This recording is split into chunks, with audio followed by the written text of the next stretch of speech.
하나님 말씀 마태복음 27장 26절에서 32절로 우리에게 주시는 말씀의 제목은 구레네 시몬과 하나님의 섭리. 마태복음 27장 오늘 26절입니다. 이에 바라바는 그들에게 놓아주고. 자, 총독 빌라도가 예수님을 어떻게 해서든지 놓아주려고 애를 썼지만 예수님은 1절 변명하지 않으셨고, 군중들의 어떤 그 외침 속에 밀란을 두려워했던 빌라도는 예수님을 십자가에 못 박게끔 유대인들이 원하는 대로 그렇게 들어줍니다. 자, 그러면서 6월절 명절에 전례를 따라서 죄인 한 명을 이렇게 풀어주는데 바라바를 그들에게 놓아주고, 잘 보십시오. 예수는 채찍질하고 십자가에 못 박히게 넘겨주니라. 예수님을 채찍질할 때 사용한 채찍이 이런 형태입니다. 채찍 끝에 이게 금속 조각, 어떤 것은 이게 쇠 조각으로 이렇게 달고 채찍 끝에다가, 어떤 경우에는 이런 어떤 짐승의 뼈 이런 것들을 이렇게 어떤 예리한 모양을 만들어 가지고 채찍 끝에 달아 가지고 이것으로 이제 죄인들을 이제 채찍질을 했는데, 예수님도 이렇게 채찍질을 하는 겁니다. 자, 한번 그림으로 보십시오. 지금 예수님 이 옆구리 쪽에 이 채찍, 이것이 채찍 끝에 달려 있는 이런 쇠 조각이 그냥 예수님 살에 탁 박히는 거예요. 그랬다가 이걸 확 잡아 당기면 그대로 그냥 살이 떨어져 나오면서 피를 흘릴 수밖에 없죠.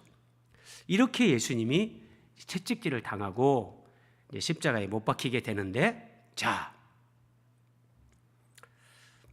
오늘 우리가 생각하는 것은 이제 예수님이 채찍질을 당하고 십자가에 못 박히게 넘겨줬다 그럽니다. 빌라도는 예수님에게 채찍질과 십자가 사형을 선고했습니다. 그런데 우리가 익히 아는 말씀이지만 이사야 53장 5절에 그가 찔림은 우리의 허물 때문이요 그가 상함은 우리의 죄악 때문이라. 그리스도가 이 땅에 오셔서 고난당하실 것을 이사야 53장에서 이렇게 예언을 했죠. 예수님 오시기 약 700년 전에 예언된 말씀입니다. 근데 여기에 그가 징계를 받음으로 우리는 평화를 누리고 그가 채찍에 맞음으로 우리는 나음을 받았도다. 대제사장들과 이스라엘 백성들의 장로들이 모의를 해서 백성들, 군중들을 이렇게 사주를 했죠.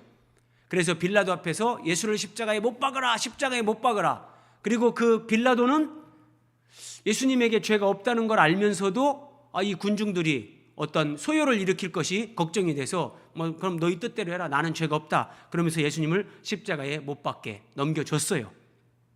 자, 대제사장들, 장로들, 이스라엘 백성들, 그리고 총독 빌라도까지 다 합세해서 예수님을 채찍질하고 십자가에 못 박아 죽이는데, 이것이 결국은 하나님의 예언의 말씀을 성취하는 과정이 됐다는 거예요. 사탄은 하나님의 구원을 무산시키려고 합니다.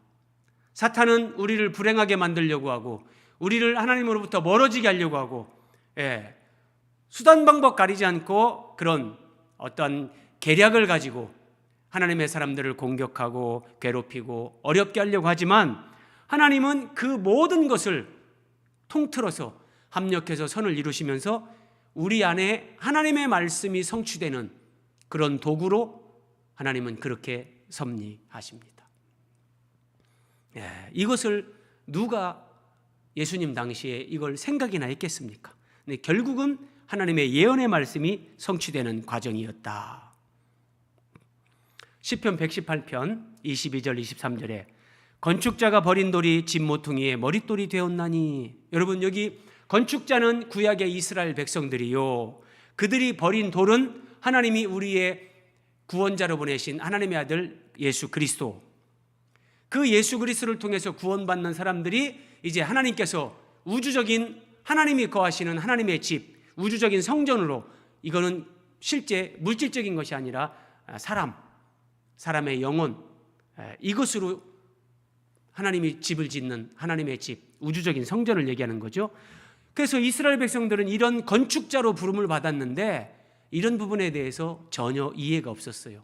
그냥 건물 성전만 알았지 사람이 하나님 말씀 안에서 변화되어져서 예수 그리스도를 모퉁이 돌로 해서 그 모퉁이 돌에 연결돼서 하나님이 거하시는 하나님의 집인 교회로, 하나님이 거하시는 우주적인 성전으로 세워지는 이런 하나님의 경륜의 비밀에 대해서 이스라엘 백성들은 영적 소경이었습니다. 그래서 그들은 예수님을 버리고 죽였는데, 자 보십시오. 그런데 이는 여호와께서 행하신 것이요, 이것을 하나님이 허락하시고 하나님이 주권적으로 그렇게 행하셨다는 거예요. 우리 눈에 귀한 바로다. 예. 이야, 대제사장, 장로들, 백성들, 어떤 종교 지도자들, 그리고 정치 권력, 총독 빌라도 모든 것이 합세해서 예수님을 죽이는데 그들이 어떤 음모와 계략, 사탄의 그 배후에 어떤 술수가 있다 할지라도 하나님은 그 모든 것을 주관하시면서 하나님의 지혜로 하나님의 뜻을 이루신다. 그래서 이것을 믿음 있는 사람들이 이렇게 볼 때 우리 눈에 정말 귀한 바로다. 귀한 바로다. 시편 98편 1절에서도 새 노래로 여호와께 찬송하라. 그는 귀한 일을 행하사. 하나님 앞에 왜 우리가 새 노래로 찬송해야 되는가? 하나님은 귀한 일을 행한다는 거예요. 이 귀한 일이 무슨 사람들이 생각하는 이상한 그런 것이 아니라 그의 오른손과 거룩한 팔로 자기를 위하여 구원을 베푸셨도다. 구원을. 하나님이 기이한 일이라고 할 때는 이것은 우리의 구원과 연결이 되는 거예요. 하나님이 우리의 구원을 이루어 가는데 하나님의 아들이 사람으로 이 땅에 오신다. 사람으로 오신 하나님의 아들이 이 땅에서 인생들에게 버림을 받고 죽임을 당한다. 이건 누구도 상상할 수 없는 거예요. 이게 기이한 일이에요. 이게 기이한 일. 근데 하나님은 그런 하나님의 아들이 대신 죽는 그 대속 죽음을 통해서 죄인들, 인생들을 구원하시는 하나님의 구원을 이루어 가신다. 성경에, 구약 성경에 정말 어디를 펴든지 이런 하나님이 행하시는 기이한 일들이 다 기록이 되어 있습니다. 자, 마태복음 27장 오늘 본문 27절에서 30절입니다. 이제 빌라도가 예수님을 채찍질하고 십자가에 못 박게 넘겨줬죠. 이에 총독의 군병들이 그의 옷을 벗기고 예수님의 옷을 벗깁니다. 홍포를 입히며 이 붉은색 옷을 입히는데 왕을 흉내내는 거예요. 네가 유대인의 왕이냐? 본문에도 나오죠. 예수님을 희롱하면서 그래 네가 왕 노릇 해봐라 그러면서 왕들이 입는 그 자색옷 그것처럼 이게 붉은색 옷을 입히면서 가시로 만든 관을 머리에 씌우는 거예요. 마치 왕이 왕관을 쓰는 것처럼. 그리고 이 손에다가 갈대를 쥐어줘요. 갈대 줄기, 갈대를. 그러니까 왕들이 권위를 상징하는 이 지휘봉을 가지고 다니는데 그거를 갈대로 흉내내면서 예수님을 희롱하는 거예요. 유대인의 왕이여 평안할지어다 하고 그에게 침 뱉고 갈대를 빼앗아 그의 머리를 치더라. 예수님에게 침을 뱉고 예수님 손에 쥐어졌던 갈대를 빼앗아서 예수님 머리를 툭툭 치면서 조롱하는 거예요. 네가 유대인의 왕이냐? 예수, 네가 유대인의 왕이야? 그러면 네가 한번 그 능력을 나타내봐, 보여봐. 희롱을 다 한 후 홍포를 벗기고 도로 그의 옷을 입혀 십자가에 못 박으려고 끌고 나가니라. 자, 이제 여기에서부터 제가 오늘 깊이 우리가 상고하고자 하는 말씀이 여기서부터 나옵니다. 예수님을 십자가에 못 박으려고 끌고 나갔습니다. 자, 아래 설명을 한번 보십시오. 예수님께서 총독 빌라도의 재판정에서 사형 선고를 받으시고 이제 십자가를 지고 골고다까지 가십니다. 예수님이 가시는 이 길을 비아 돌로로사, 라틴어로 이렇게 얘기합니다. 슬픔의 길, 고난의 길. 예수님이 십자가를 지고 이제 그 죽음의 길을 가는데 이것을 슬픔의 길, 고난의 길, 비아 돌로로사. 제가 자료를 찾아보니까 이 비아 돌로로사가 어디 뭐 위키백과 이런 데는 그 거리가 한 600m 된다. 여러 블로그에 뭐 이스라엘을 갔다 온 사람들 올린 걸 보면은 대부분 뭐 800m가 된다. 또 이렇게도 얘기하고, 또 다른 그 제가 자료를 또 찾아보니까 거기는 1.5km, 1500m가 된다. 뭐 이렇게 다양하게 나오더라고요. 그러니까 대략 그냥 한 뭐 800m에서 한 1000m 정도 된다. 그렇게 이해를 하시면 되겠습니다. 이게 구불구불한 그런 길인데, 이 비아 돌로로사라는 예수님이 십자가를 지고 골고다까지 가셨던 그 길, 거기에 가다가 예수님이 한 번 서시고 한 번 서시고 뭐 그렇게 한 거, 이것이 전체적으로 14개의 이 스테이션이 나오는데, 이제 10번째가 예수님이 십자가에서 이제 골고다에서 죽는 거예요. 그 다음에는 이제 예수님이 십자가에서 내려오고 무덤에 장사되고 뭐 이런 거기 때문에 뭐 전체 10개로 볼 수 있는데, 자, 어쨌든 이런 것들은 뭐 성경에 마태, 마가, 누가, 요한이 사복음서에 정확한 근거가 있어서 그렇게 한 건 아니고, 14개의 예수님이 잠깐 이렇게 정지하시고 거기서 어떤 말씀을 하시고 때로는 쓰러지시고 했던 그런 부분들을 했는데, 동그라미 3번 보세요. 이것은 뭐 성경에 나와 있는 걸 그대로 뭐 한 것이 아니라 순례자들이 예수님의 십자가 고난, 그걸 묵상하기 위해서 14세기 수도사들에 의해서 이렇게 그냥 확정되고 만들어진 거예요. 이것이 뭐 꼭 성경은 아니라는 거예요. 그러나 예수님이 빌라도의 재판정에서 골고다까지 십자가를 지고 가시는 그 길이, 그건 맞죠. 근데 거기에 뭐 14개의 스테이션이 있다, 뭐 요것만 지금 수도사들이 영적 묵상을 위해서 그렇게 만든 거다 이해를 하시면 되겠고요. 자, 그러니까 예수님을 십자가에 못 박으려고 끌고 나갔어요. 그러면 이제 빌라도의 재판정에서부터 예수님이 십자가를 지고 가는 거예요. 가는데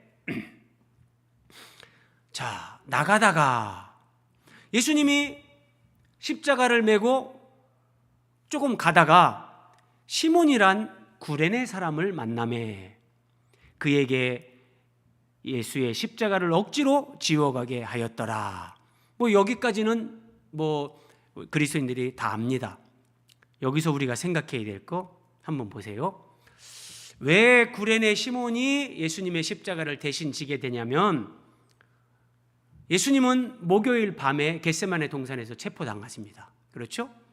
그리고 바로 이제 대제사장, 한번 설명 잘 보세요, 여러분.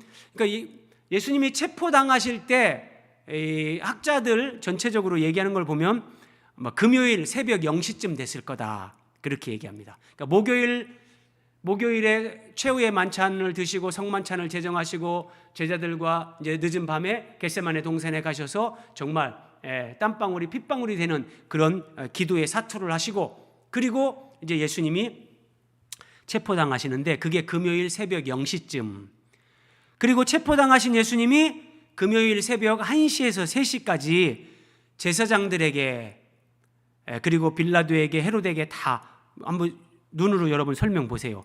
먼저는 전직 대제사장 안나스의 집으로 예수님을 끌고 갑니다. 거기에서 예수님이 얼굴에 뺨도 맞고 베드로가 첫 번째 예수님을 나는 저 사람을 모른다 부인하는 게 나옵니다. 그리고 이 전직 대제사장 안나스가 예수님 당시에 현직 대제사장인 가야바의 장인인데, 어쨌든 이 대제사장 이제 가야바에게 보냅니다. 그러면 현직 대제사장은 이스라엘 백성들의 그 산헤드린 공의회, 거기에 의장, 막강한 어떤 권력자죠. 이 산헤드린은 이스라엘 백성들에게 당시에는 어떤 뭐 입법, 뭐 사법, 행정, 총괄하는 데라고 보면 되니까 막강한 권력을 다 가지고 있는데, 그러니까 이제 안나스가 자기 사위이면서 현직 대제사장인 가야바에게 예수님을 보냅니다. 그래서 예수님을 신문을 하는데, 이거는 이제 산헤드린 공회 의장이니까 종교 재판이 되는 거예요. 그리고 이 새벽 3시에 산헤드린 공의회에서 가야바 대제사장에 의해서 예수님의 사형이 확정됩니다. 그렇지만 이스라엘 백성들은 지금 로마의 지배를 받고 있는데 이스라엘 백성들이 사람을 죽일 수 있는 그런 권한이 없잖아요. 그래서 총독 빌라도에게 예수님을 다시 데리고 가게 합니다. 그것이 새벽 3시에서 4시. 그래서 총독 빌라도에게 재판을 받습니다. 근데 빌라도가 예수님을 신문하고 여러 가지를 물어보고 이스라엘 백성들이 와서 예수님을 이렇게 고소하는 내용을 들어봐도 이거는 뭐 사람을 죽일 것까지는 아닌데, 그래서 찜찜했어요. 빌라도가 이거 아닌데. 그때 갈릴리 지역을 다스리고 있는 헤롯 왕이 뭐 예루살렘에 지금 와 있다는 얘기를 듣게 됩니다. 그래서 빌라도가 자기 손에 피를 묻히지 않으려고 이 나사렛 예수를 그러면 헤롯 왕에게 데려가라. 그래가지고 헤롯 왕에게 데려갑니다. 그래서 이것이 새벽 4시에서 5시. 헤롯 왕이 예수님을 조롱하고 뭐 자기가 원하는 대로 뭔가 기적 좀 한번 볼까? 뭐 예수님이 거기에 대응을 안 하시니까 다시 빌라도에게 보냈습니다. 그리고 빌라도가 새벽 6시경 마지막으로 예수님에게 사형 확정 판결을 선고하는 겁니다. 그리고 오늘 26절에서 뭐라 했습니까? 채찍질하고 십자가에 못 박게 넘겨주니라 그랬잖아요. 그래서 빌라도에 의해서 최종 사형 확정 판결을 받고 채찍에 심하게 맞고 아침 한 8시쯤 돼서 예수님이 십자가를 지고 골고다로 출발하는 겁니다.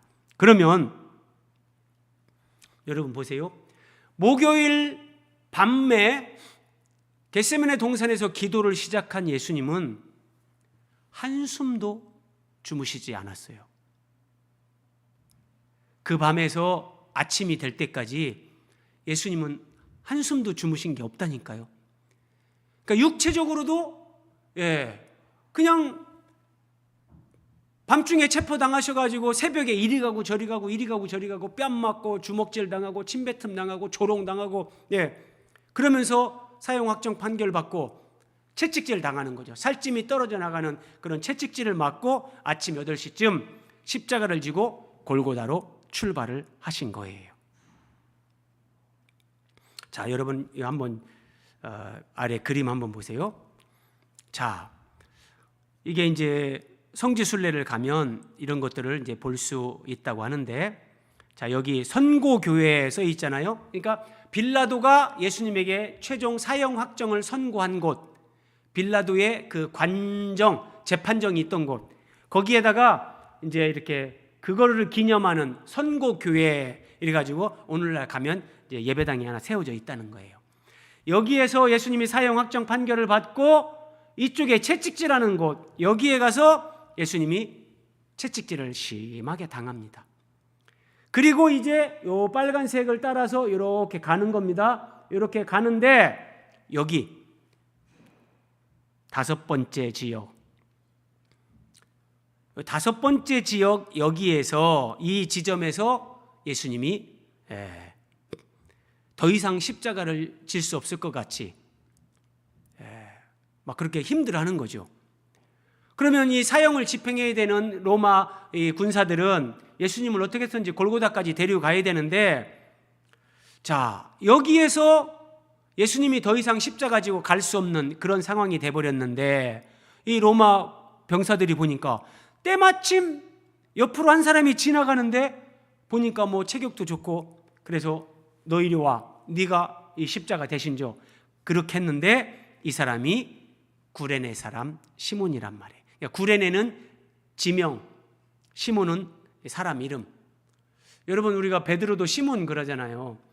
이 시몬이 헬라식 이름이고 유대식으로 하면 시므온, 이스라엘 뭐 야곱의 12아들 가운데 시므온이 있는데 그 시므온, 이게 이제 유대식의 이름인데 이것을 이제 헬라식으로 발음이 시몬 이렇게 바뀐 거예요. 시므온이나 시몬이나 같은 건데 어쨌든 그러니까 이 구레네 사람 시몬, 그럼 이 사람은 구레네 지역에 살고 있지만 시몬 이름을 보면 분명히 유대인이죠. 자, 이제 이 구레네 시몬이 예수님의 십자가를 대신 지는 여기에 하나님의 오묘한 섭리가 있다. 누가복음을 한번 봅니다. 누가복음 23장 26절에 그들이 예수를 끌고 갈 때에 시몬이라는 구레네 사람이 시골에서 오는 것을 붙들어. 자, 한번 보세요. 먼저 시몬, 구레네 시몬 그러는데 구레네가 어딘가 보자고요. 구레네. 자, 여러분 지금 아래 지도를 보면 자, 여기 지중해가 있죠. 지중해 오른쪽에 이스라엘 동그라미 표한 이스라엘 나라가 있습니다. 여기가 이스라엘이고 이스라엘 조금 더 아래쪽으로 지중해 밑으로 가면 여기가 늘 이스라엘 백성들이 출애굽하는 이집트. 여기가 이집트입니다. 그리고 이집트 나라의 그 옆에가 리비아. 예, 오늘날 그렇습니다. 그래서 지금 이 지중해 아래에 있는 여기가 아프리카 지역입니다. 아프리카. 그러니까 아프리카 중에 제일 위니까 북아프리카 지역인데 구레네는 바로 여기입니다. 리비아의 자, 구레네 여기요. 여기가 예. 구레네. 리비아의 이 북동쪽 지중해 아래 이쪽 여기가 구레네인데 이스라엘에서 2000km가 떨어져 있는 거예요. 그러니까 이스라엘 백성들이 뭐 흩어진 유대인들 디아스포라 그러잖아요. 그들이 여기저기 흩어져서 많이 사는데 여기 구레네 지역에는 굉장히 많은 유대인들이 거주를 하고 있었다고 합니다. 자, 아프리카 리비아의 이 구레네가 여기에 있다. 2000km면 여러분 오늘날 승용차로 성능 좋은 승용차로 쉬지 않고 정말 쉬지 않고 한 22시간을 운전을 해야 되는 거예요. 말이 22시간이지 쉬지 않고 22시간 운전할 수 있는 건 참 어렵잖아요. 부산에서 서울 거리가 320km로 나오는데 그러면 이 2000km를 여러분 지금부터 2000년 전에 걸어서 간다고 하면 제가 아무리 생각해 봐도 뭐 현대인들은 이렇게 2000km 걸어가라면 걸어가지도 못하겠지만 제가 볼 때는 한 달 정도는 잡아야 되는 거, 한 달 정도는요. 정말 걸음이 빠르고 막 신체 건강한 사람이라면 모르겠습니다. 한 20일에서 25일에 갈 수 있을지. 그러면 대략 한 달 정도 걸리는데 자, 우리에게 한번 적용해 볼까요? 나는 하나님 앞에 예배하기 위해서 이렇게 희생할 수 있는가? 구레네 시몬은 지금 리비아의 구레네 지역에 살고 있는데 예루살렘에 왜 왔냐? 유월절을 지키기 위해서요. 하나님 앞에 예배하기 위해서 2000km를 시간 들이고 돈 들이고 정말 힘겹게 온 거예요. 자, 하나님이 왜 많고 많은 사람 중에 구레네 시몬에게 예수님의 십자가를 대신 지게 했을까? 여기에 비밀이 있는 거예요. 구레네 시몬은 유월절을 지키기 위해서 그 먼 거리를 마다하지 않고 하나님이 율법에 말씀하셨잖아요.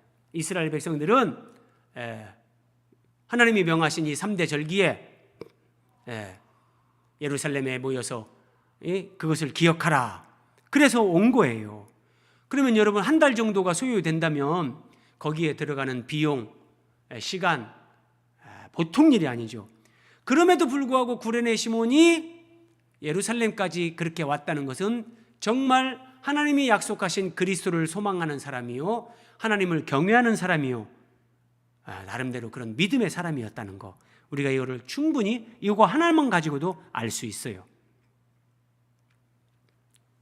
자, 여러분 한번 그림 보세요. 이 영화를 촬영하는데 이 카메라 감독이 정말 이제 촬영을 하는 거예요. 근데 여러분 영화를 보든지 여러분들이 TV에서 드라마를 볼 때 이건 똑같아요. 그 감독의 지시 아래 촬영 감독이 어떤 영상을 촬영하고 나중에 다 편집을 하잖아요. 편집을 해서 그게 영화나 드라마에 삽입이 됐을 때 그건 1초짜리라도 어떤 영상이 싹 지나갈 때 그 영화나 드라마에 그것이 삽입이 되어 있다면 거기에는 반드시 감독의 의도가 있습니다. 그 화면이 영화에 1초라도 스쳐 지나가게 만드는 의도가 있다는 거예요. 우리가 성경적으로 얘기한다면 하나님이 성경에서 어떤 말씀이 하나가 딱 기록되게 했다면 거기에는 반드시 그걸 통해서 우리에게 깨닫게 하시고 뭔가 우리에게 주시려는 하나님의 메시지가 있다는 거예요. 메시지가요. 예.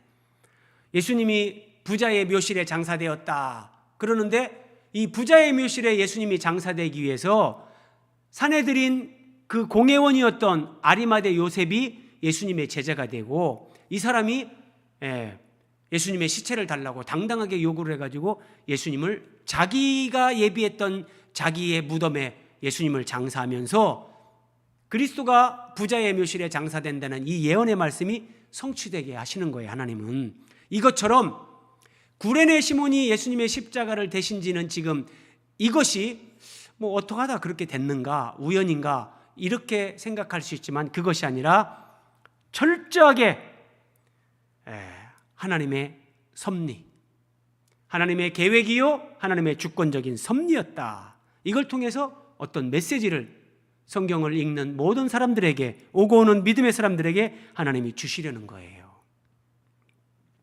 자, 다시 보세요. 누가복음 23장 26절입니다. 그들이 예수를 끌고 갈 때에 시몬이라는 구레네 사람이 시골에서 오는 것을 붙들어 그에게 십자가를 지워 예수를 따르게 하더라. 자, 시골에서 오는 것을 붙들어서 십자가를 지게 했습니다. 그러면 여러분 2000km예요. 2000km. 이집트 옆에 있는 리비아의 구레네 지역에서 왔는데 지금 누가복음 23장 26절을 보면 구레네 사람이 시골에서 오는 것을 붙들어, 그러니까 진짜 오는 길이에요. 오는 길. 그러면 한 달 전에 출발을 해가지고 6월절에 맞춰가지고 구레네 시몬이 지금 예루살렘에 딱 오는데 예수님은 그 시간에 십자가를 지고 딱 가다가 너무나 이제 기진맥진해가지고 더 이상 십자가를 지고 갈 수 없을 정도로 쓰러지는 거예요. 요 타이밍이 예수님이 십자가 지고 가다가 쓰러지고 더 이상 갈 수 없는 그 상황과 리비아의 구레네 지역에서 한 달 전에 출발해가지고 구레네 시몬이 지금 예수님이 더 이상 갈 수 없는 그 시점, 그 지역에 그 장소에 딱 오는 거, 이 타이밍이 딱 맞아 떨어지는데 이게 우연이겠냔 말이에요. 하나님이 이렇게 섭리하는 거예요. 여러분, 예수님이 십자가를 지고 가실 때 주변에 사람들이 많았죠. 예수를 못 박으라고 외치는 사람들, 조롱하면서 따라가는 사람들, 별의별 사람들이 많은데 하필이면 그 리비아의 구레네에서 온 이 사람을 로마 병사가 딱 잡아가지고 네가 대신 십자가 져. 여러분 한번 생각해 보세요. 예수님의 십자가를 대신 졌다 구레네 시몬이. 이게 축복일까요? 저줄까요? 예수님의 십자가를 내가 대신 진다. 이것은 무한한 영광이죠. 그 영광을 하나님이 아무에게나 허락하는 게 아니에요. 그 은혜와 영광을 받을 만한 사람, 하나님이 그 은총을 베풀 만한 사람, 구레네 시몬이 그런 사람이었기 때문에 하나님이 그를 선택하셨고 그에게 이 은혜를 베푸시는 거예요. 그러면 이걸 우리에게 적용하면 이렇게 되는 거예요, 여러분. 하나님이 구레네 시몬을 정말 사랑하시고 택한 사람이에요. 그래서 예수님의 십자가를 대신 지게끔 섭리하시는 거예요. 자, 우리 인생에 하나님이 우리를 창세전에 택하시고 우리를 누구보다 더 사랑하시고 하나님의 뜻과 계획이 우리 인생에 있어요. 그러면 하나님은 그 사람에게 십자가를 허락하십니다. 그것은 그냥 고난으로 끝나는 것이 아니고 재앙이나 저주가 아니고 하나님이 특별한 사람에게 주시는 특별한 은혜고 영광이라니까요. 자, 조금 더 봅니다. 마가복음에서 한번 보세요. 마가복음 15장 21절. 마침 알렉산더와 루포의 아버지인 구레네 사람 시몬이 시골로부터 와서 지나가는데 마침 그냥 사람들이 볼 때는 우연으로 보이죠. 우연이 아니에요. 자, 같은 말씀을 이거 현대어 성경인데 현대어 성경은 이렇게 번역을 했어요. 마침 그때, 마침 꼭 그때에, 그 시간에 하나님의 때가 참에 하나님이 하나님의 아들 예수 그리스도를 여자에게서 나게 하시고 이 세상에 보내신 것처럼 마침 그 시각에 예수님과 구레네 시몬이 한 장소에서 딱 만나게 하는 거예요. 우리 인생에 여러분, 내가 마침 그때 거기를 갔죠. 마침 그때 내가 누군가를 만났죠.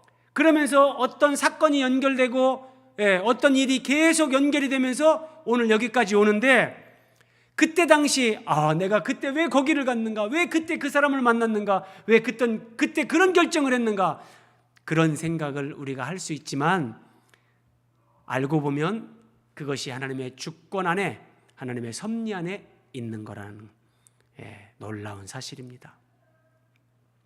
자, 두 번째 생각해 봅니다. 하나님의 오묘한 섭리에 대해서 살펴봤고, 두 번째는 십자가의 첫 열매가 되는 구레네 시몬. 자, 이게 무슨 의미인가? 바라바는 그들에게 놓아주고 예수는 채찍질하고 십자가에 못 박히게 넘겨주니라. 여러분, 예수님이 채찍질 당했잖아요. 그러니까 십자가에, 지금 마태복음 27장 26절 보면 십자가에 못 박히게 넘겨주기 전에 채찍질을 먼저 당하는 거예요. 채찍질을 당하고 이제 십자가를 지는 거거든요. 그래서 채찍질을 당한 예수님의 몸이 이렇게 상처투성이, 살찜이 뚝뚝 떨어져 나가기도 하고 온몸에 그냥 피가 범벅이가 될 정도로 예수님의 몸이 실제 이렇게 됐던 거죠. 그러면 여러분, 우리가 조금 상상력을 동원해 보자고요. 예수님이 이렇게 채찍에 맞고 온몸에 상처투성이 피를 흘리는데, 그리고 예수님이 십자가를 졌어요. 그러면 예수님이 진 십자가에는 어떻게 될까요? 한번 보세요. 예수님이 진 십자가에는 당연히 예수님의 몸에서 흐르는 피가 묻는 겁니다. 그렇겠죠? 예수님 몸에서 흘러나오고 있는 그 피가 예수님이 지고 가는 그 십자가 나무에 묻는 거죠, 당연히. 그리고 십자가에 못 박히게 넘겨주고 예수님이 그 십자가를 지고 가는데, 가다가 구레네 시몬이 그 십자가를 지게 되죠. 자, 그러면 여기서 우리가 조금 영적인 묵상을 한번 해볼 필요가 있어요. 예수님이 지고 가는 나무 십자가는 죽은 나무예요. 그렇죠? 그런데 예수님은 창세기 2장, 창세기 2장과 창세기 3장, 그리고 요한복음 15장 이런 데로 가면 예수님은 생명나무가 되세요. 그러니까 예수님이 진 십자가는 죽은 나무인데 예수님 자신은 생명나무세요. 그 생명나무이신 예수님에게서 피가 흘러나와서 그 피가 죽은 나무 십자가에 묻혀지죠. 자, 지금 이게 뭘 얘기하는 거냐? 생명나무이신 예수님이 흘리시는 그 피가 죽은 나무 십자가에 묻혀질 때 이 죽은 나무가 생명나무가 된다. 그런데 이런 메시지가 여기에 있는 거예요. 그런데 구레네 시몬이 그 예수님이 지던 십자가를 지는 거예요. 그러면 그 십자가에는 예수님의 피가 묻어 있고 그 죽은 나무가 생명나무가 되는 것처럼 구레네 시몬이 그 예수님의 십자가를 졌을 때 구레네 시몬에게 예수님의 피가 묻는 거죠. 십자가에 묻어 있는 예수님의 피가 묻는 거죠. 자, 이런 것들은 우리가 조금 더 그 성경신학적으로 여기까지는 그렇게 생각을 안 하지만, 그래서 제가 영적인 묵상과 이해, 넓은 의미에서 성경 전체에 우리가 어떤 그런 구속의 개념에서 이렇게 묵상할 수 있다는 거예요. 그래서 예수님의 십자가, 그 십자가를 통해서 첫 열매가 되는 사람이 구레네 시몬. 놀라운 거예요. 자, 누가복음 23장 26절 다시 봅니다. 그들이 예수를 끌고 갈 때에 시몬이라는 구레네 사람이 시골에서 오는 것을 붙들어 그에게 십자가를 지워 예수를 따르게 하더라. 그리고 한번 보세요, 여러분. 자, 구레네 시몬이 십자가를 지고 예수님을 따라가요. 그러니까 사실은 예수님이 뒤로 처질 때도 있었겠지만 지금 누가복음 23장 26절을 보면 예수님이 조금 앞서가는 거예요.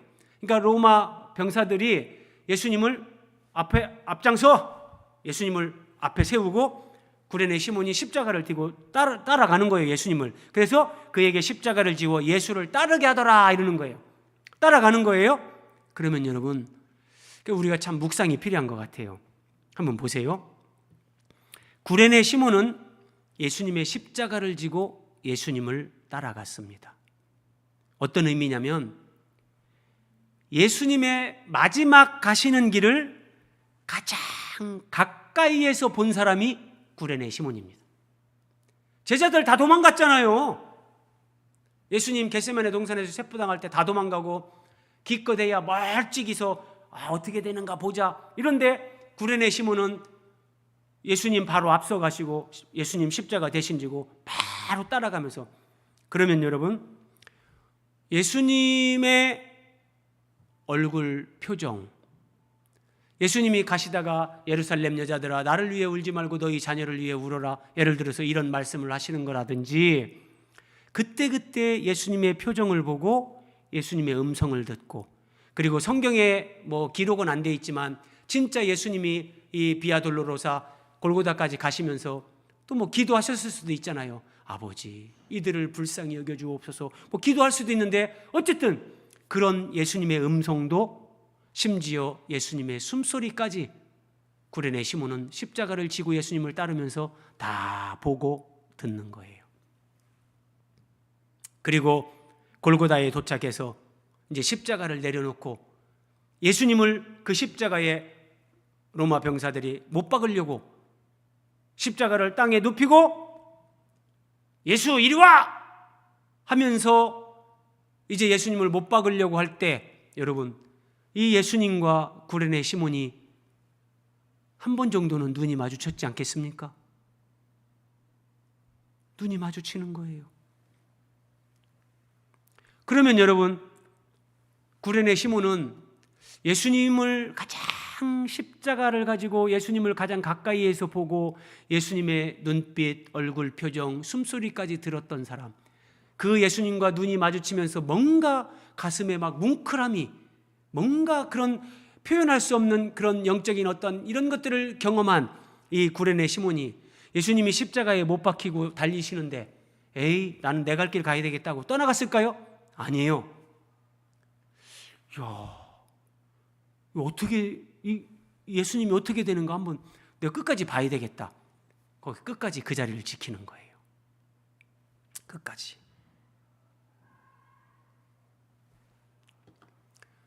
예수님이 십자가에서 숨을 거두실 때 마가복음 15장 39절입니다. 예수를 향하여 섰던 백부장이 그렇게 숨지심을 보고, 그렇게 숨지심, 예수님이 십자가에서 아버지 저들의 죄를 사하여 주옵소서, 저들은 자기가 하는 것을 알지 못하나이다. 그리고 아버지여 내 영혼을 아버지 손에 부탁하나이다. 그리고 숨을 거두시잖아요. 이거를 본 백부장이 이 사람은 진실로 하나님의 아들이었도다 이렇게 고백했습니다. 그러면 여러분, 구레네 시몬은 예수님의 십자가를 지고 비아 돌로로사를 따라가면서 골고다까지 왔어요. 예수님의 얼굴 표정을 누구보다도 많이 봤고 예수님의 눈빛과 숨소리까지 보고 들었고 예수님과 눈도 마주칠 수 있었는데, 그러면서 예수님이 어떻게 되는가, 예수님을 끝까지 구레네 시몬이 봤을 터인데 이 사람은 진실로 하나님의 아들이었도다. 백부장이 고백하는, 제가 볼 때 이 믿음 이상의 믿음을 구레네 시몬은 갖게 되는 거예요.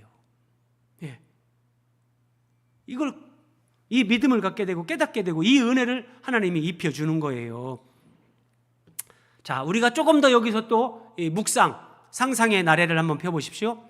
구레네 시몬은 2000km, 그 먼 길을 마다하지 않고 유월절을 지키러 예루살렘에 온 사람입니다. 그런데 생각지도 못하게 예수님의 십자가를 대신 지게 됐고, 예수님이 십자가에 달려 숨을 거두시는 여기까지를 목격하면서 하나님이 이런 깨달음을 주시는 거죠.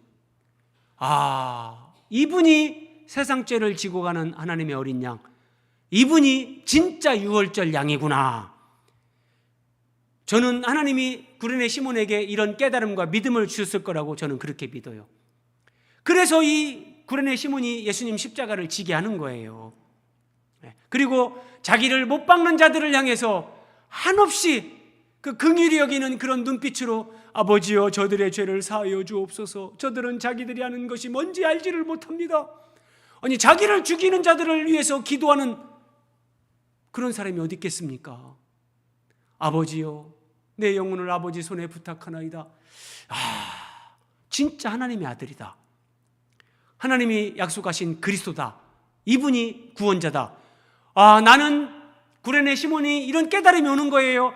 나는 유월절 양 잡아가지고 유월절 그냥 그렇게 율법에 따라서 제사를 지내고 유월절 절기를 지키려고 했는데 하나님이 보내신 유월절 양을 내가 진짜 목격하는구나. 하나님이 나에게 이 유월절 양 되시는 그리스도를 만나고 믿을 수 있게끔 하기 위해서 하나님이 나에게 이렇게 섭리하시고 저분의 십자가를 내가 대신 지고 이 골고다까지 오게 하셨구나. 이런 깨달음과 믿음이 분명히 구레네 시몬에게 하나님께서 그걸 주신 거예요. 그거를요.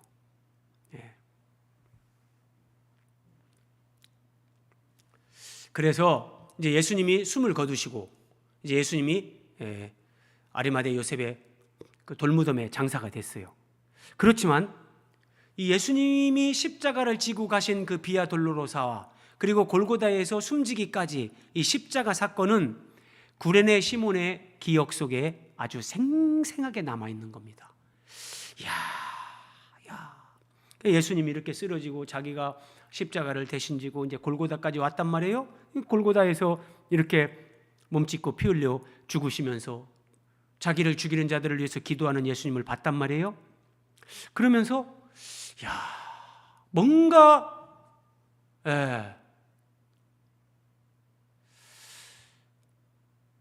그냥 일반적인 죽음이 아니다. 이건 분명히 일반적인 죽음이 아니다. 그래서 더 알고 싶어서 구레네 시몬은 오순절까지 예루살렘에 머무는 겁니다. 예수님이 십자가에 죽으시고 부활하시죠? 그리고 40일 계시다가 승천하시잖아요. 그리고 열흘 후에 오순절이 될 때 이제 성령이 오시면서 마가의 다락방에 모인 사람들에게 성령이 바람같이 불같이 임하시는데 그때 성령으로 충만함을 받은 베드로가 사도들이 사도행전 2장에서 막 복음을 전하는데 그 자리에 있던 이 구레네 시몬이 이런 복음을 듣는 겁니다. 한번 보세요. 사도행전 2장 8절에서 11절. 그 여러 지역에서 이제 예루살렘에 온 사람들이 우리가 난곳 방언으로 듣게 되는 것이 어찌 됨이냐. 내가 유대인이지만 우리 부모 조상들이 외국 땅에 살아서 내가 거기서 태어나서 거기서 살면서 절기를 지키려고 예루살렘에 왔지만 자기가 난곳 방언, 태어난 곳 그 언어로 이 듣는 게 사도들이 막 설교를 하는데 자기가 태어난 그 지역 언어로 막 들리는 거예요. 자, 우리는 갑바도기아, 본도 여러 지역에서 다 언급하면서 여기 보세요.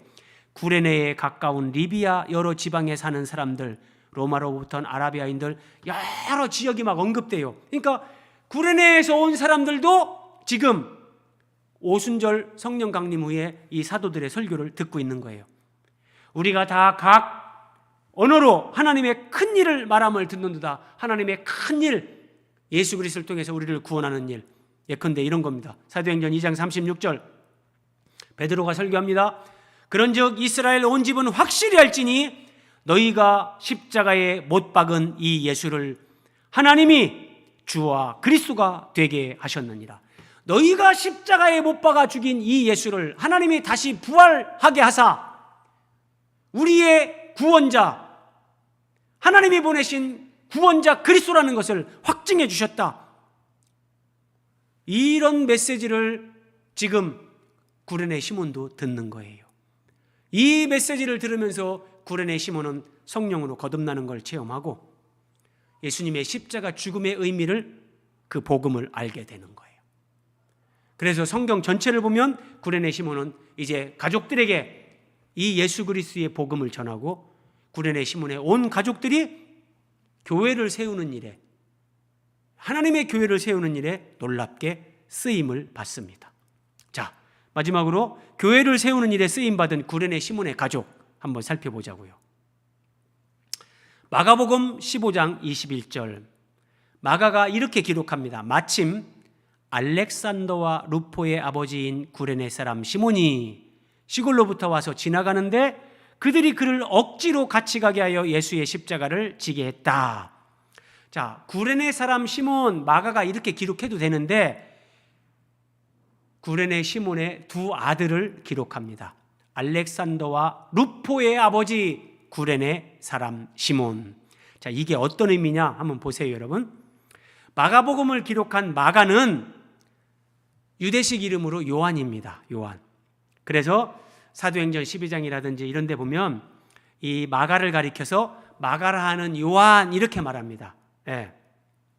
마가는 로마식 이름이고 요한은 이제 유대식 이름이죠. 그리고 이 마가는 사도 바울과 함께 선교 여행을 최초로 떠났던 이방인 선교로 파송받았던 바나바, 안디옥 교회의 위대한 지도자죠. 이 바나바의 조카입니다. 그리고 우리가 흔히 얘기하는 마가의 다락방, 예수님이 최후의 만찬을 드신 곳, 성령이 임하신 곳, 다 마가의 다락방이라고 하는데 여기가 바로 오순절에 교회가 탄생한 장소가 되는데 이게 마가의 집입니다. 마가의 집. 그러니까 이 마가 요한과, 그러니까 이 마가도 얼마나 그 믿음과 관계돼서 자기 삼촌이 바나바고 자기 집이 예수님이 최후의 만찬을 드신 곳이고 거기에 이 오순절 교회가 탄생한 곳이고, 여러분 그러면 그 마가가 마가복음을 기록하는데 이 마가가 보통 초대교회의 중요한 인물이 아니란 말이에요. 매우 중요하게 마가가 초대교회에 하나님 앞에 쓰임받는 사람이었는데 이런 마가가 구레네 시몬의 두 아들의 이름을 알고 있다는 거예요. 알렉산더와 루포의 아버지 구레네 사람 시몬. 그러면 이게 어떤 의미냐? 초대교회에 중요하게 하나님이 교회를 세우는 일에 지도자로 쓰임받은 이 마가가 구레네 시몬의 아들들의 이름을 알고 있다는 것은 구레네 시몬의 아들들이 초대교회 지도자들에게 알려진, 그리고 때로는 함께 동역하는 그런 믿음의 사람들이었다는 거예요. 아니 그 리비아의 2000km 떨어진 곳에서 왔던 구레네 시몬의 그 아들들이 어떻게, 제가 앞에서 쭉 설명드린 것처럼 이제 예수 그리스도를 통해서 최초의 십자가의 첫 열매가 된 이 구레네 시몬이 사도들을 통해서 복음을 듣고 더 확신을 하고 자기 집으로 돌아가서 가족들에게 복음을 전하고 가족들이 다 예수님을 믿게 되는 거예요. 그러면서 가족들이 초대교회가 세워지는 일에 하나님 앞에 다 쓰임을 받는 거예요. 자, 하나만 더 보세요. 로마서 16장 13절. 사도 바울이 이렇게 기록합니다.